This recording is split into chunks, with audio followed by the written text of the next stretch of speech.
Calvoltsar. What's up, beautiful people? Calvoltsar here, and today I am going to be giving you my initial impressions and review of the Outriders demo. Now, before we get started, I highly recommend that if you are interested in this game, you go and play the demo for yourself.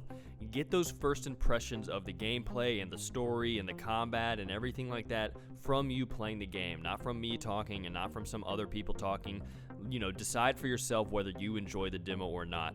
You know, make that first impression yourself. You can play the demo for free on any platform except Stadia. It takes about 2 to 3 hours to get a character to max character level, max world tier level. You can play through the story that's available and play through all the side missions in a few hours and make your own impression. I highly recommend that. Now, I'm personally not going to be talking about any of the story spoilers in the game, but I might use some footage that some may consider spoilery, like right now is the opening cinematic of the game.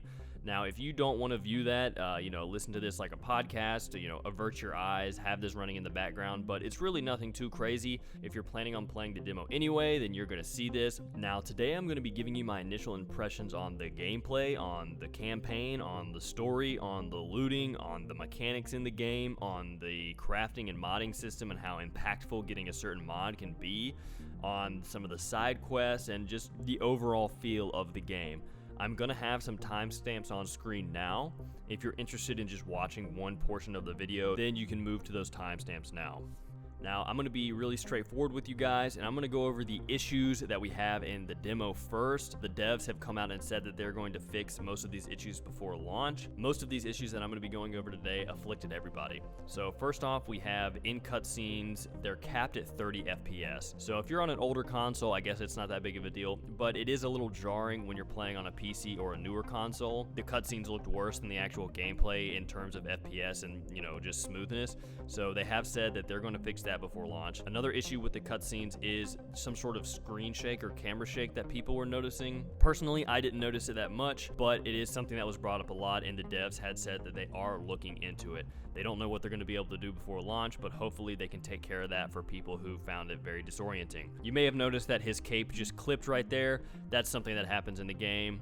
It's pretty funny. It may shatter your immersion. It may bug you. It doesn't really bother me too much. When you skip through cutscenes, if someone's wearing a cloak or a cape or some sort of draping fabric, it's going to jump around. Another issue that people had with cutscenes is sometimes the subtitles would get ahead of the voice acting and the dialogue, and you would read a line and you'd be like, they haven't said that yet, and then they'd say it, and it was a little unfortunate because I do think the cutscenes and the voice acting is really nice in this game. That was a little unfortunate. They haven't really mentioned anything about that. And then one of the other things that was a big issue for people was motion blur. Motion blur was something that on PC you were able to go into the game files and turn off manually, but console players had no way to turn off their motion blur. Personally, I didn't even notice the motion blur.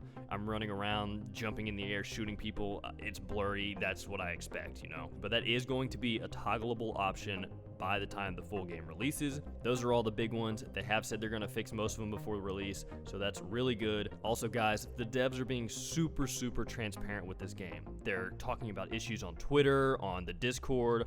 They're talking about all the fixes that they're going to implement and everything they're going to try to do. So it's really nice and really refreshing to have devs that, release a free demo, everybody can play it, and they're also taking care of all the issues that people are noticing. First things first, the graphics. I mean, this is a beautiful game. I mean, look, looking over like a canyon, a vista, the sun rays are coming through the trees. It's a very nice game. Now, I am playing on an Alienware laptop with pretty high specs, so it might not look as great for you depending on what you're playing on. I've seen a lot of good things from the new generation of consoles. I've seen a lot of people saying that they play with older machines and older hardware and it's running very nicely. So, I think that it is a very nice game, especially when you're in scenes like this and when you're in combat. It doesn't lose any of that aesthetic. That's just beautiful.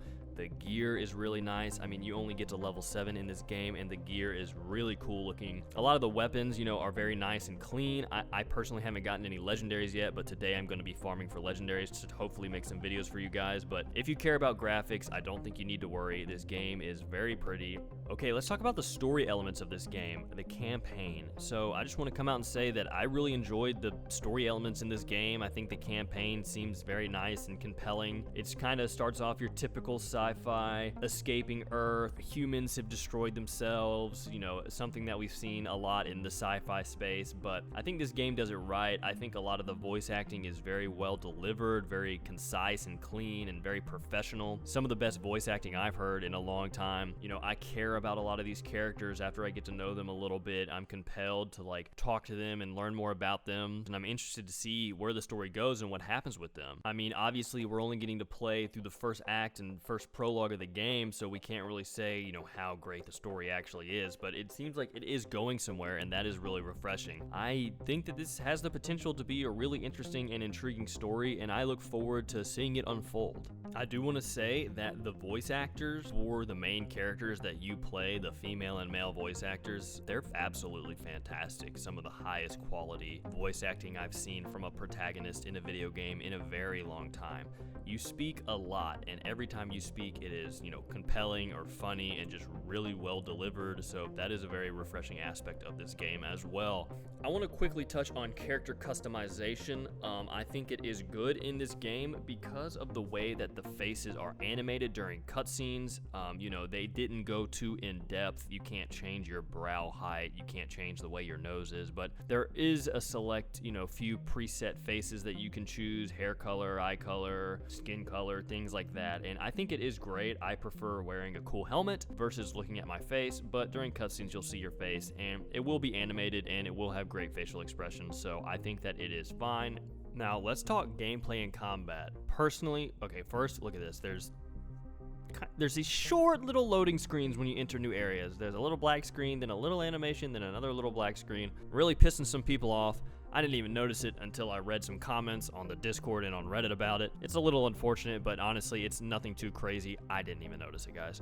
Okay, so let's talk combat. The gameplay and combat loop of this game, in my opinion, is so much fun. The different skills that you can combine together and the way that the skills are interwoven and the cooldowns of these skills are so short that you just freely kind of use them, and you feel so powerful once you start unlocking the skills and getting mods. It is so much fun. The third-person shooting is some of the best third-person shooting I've ever played in any video game. I've played most of the Gears of War games. I've played some Division 1 and 2. I've played Remnant from the Ashes, and I think that this is some really, really great combat here, guys. Now, I have seen some people complaining that it feels a little strange on mouse and keyboard. I don't know. I play with a controller on my PC. I'm, you know, a loser. I can't use a mouse and keyboard. I don't have the muscle memory. I've been a console guy my whole life. So, yeah, I really do enjoy the combat. I think it is some of the best third-person shooting that I have ever played in my entire life. There is a cover system in this game, and the cover system's fine. Sometimes you walk up to cover and your character won't actually, watch this, wadoosh, and then bagoom. I mean, come on, that's awesome. Sometimes you walk up to cover and you won't take cover, and it kind of messes with your flow, and you know, you'll kind of get yourself caught out in the open because you think you're about to take cover and you don't. It's not that big of a deal. It is kind of annoying though, honestly. Granted, you're not really supposed to play cover in this game. Playing cover will get you killed. I know that it was kind of like their marketing thing, cover is for cowards, play aggressive, blah blah blah, but it actually is true. During the earlier parts of the game, you're going to want to play a little more cover because you don't have your skills and you have to get used to like the healing mechanic and stuff. I wouldn't really worry about cover too much. As far as the classes go, they're all very unique in their playstyle, and they're all very fun, and they're all, you know, their skills all feel extremely different. Their healing mechanics, you know, are a little similar in some aspects, but their healing mechanics are completely different and very unique. And I really do think that the combat and the gameplay loop here, guys, is just some of the funnest I've had in a video game in a very long time. You can farm side quests and farm story missions. When you farm a side quest, you don't get the same reward options as you do when you first complete it. When you first complete a side quest, you get like an option between 3 rewards. When you complete it again, you just get a random reward into your inventory. Sometimes the chests don't respawn in the side quest. You have to switch between side quests to get the chest to respawn, or you can just save quit into the main menu and go back into your game, and you'll get that chest the second time. Also, as far as farming the story missions, like farming the boss in the campaign, for example, you can go into the main menu and you can reset your story progress to certain checkpoints and you just play from there. You don't lose your gear, you don't lose your world tier. I believe you don't lose your side quest progress either, which is really nice because if a certain boss drops a certain item, you can farm that from the story mission. Now again, like as you're seeing, this combat, it really is so much fun.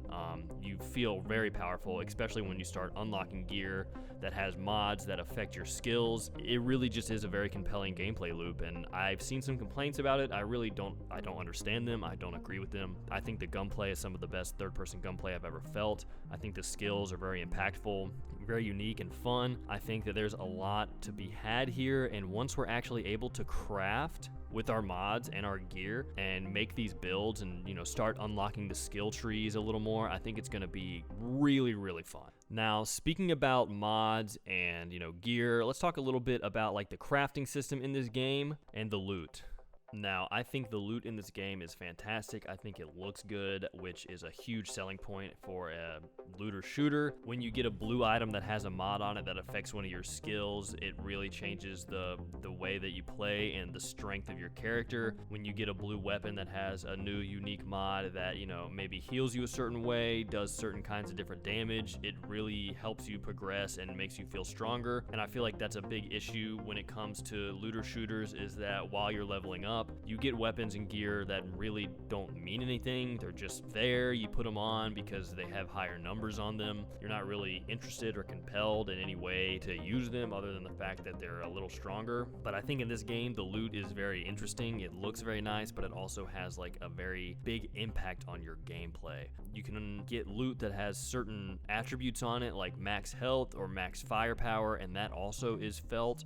Let's say you're feeling a little squishy, you get a new piece of gear that has max health on it, you put that on, you're gonna feel like you're a little tankier than you were before, and I think that's really important. I think the modding system in this game is going to be fantastic. It seems really interesting and fun. The build possibilities are endless.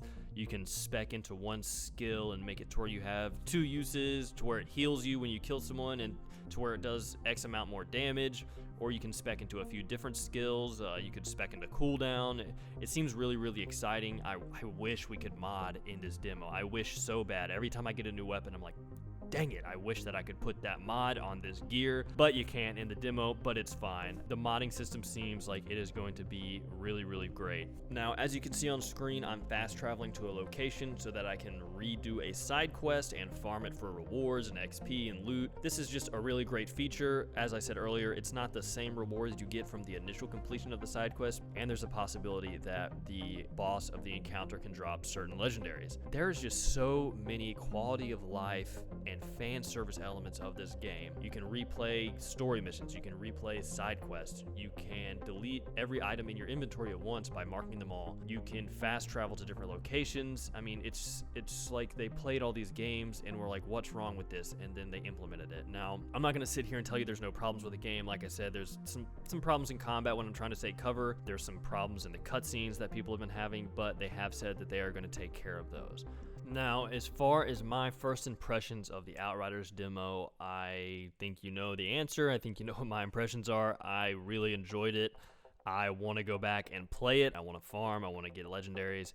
There's not as much content here as some people may have been hoping for, but it is a demo. I don't know really what they were expecting. As far as the issues go, I think I've touched all the main ones. With the cutscenes, those are really the biggest ones. The motion blur, which will be toggleable by the release. Some people were upset with the hub and spoke layout of the missions and the combat areas, but that was pretty clearly communicated before the launch of the demo, so I'm not really sure what they were expecting. I think it's fine. I don't think that it's an issue at all, in my opinion. You know, as far as my overall impressions of the game, I think it's really, really great. I think that you should pick up the demo. It's free. You should try it out. I think there's going to be a really great game here on release come April 1st. I have really high hopes. The devs are just so transparent and so straightforward in communicating with the community, and it's really, really refreshing, and I think it's just something to look forward to. All right, beautiful people, those are my first impressions of the Outriders demo. I hope you found this video helpful and insightful, and if you did, please leave a like. If you would like to see more Outriders content in the future, please subscribe and leave a comment down below if there is anything in particular you would like to see. As always, stay safe out there, Outriders, and I hope to see you on Enoch. Well, no, it's not. We're not professionals.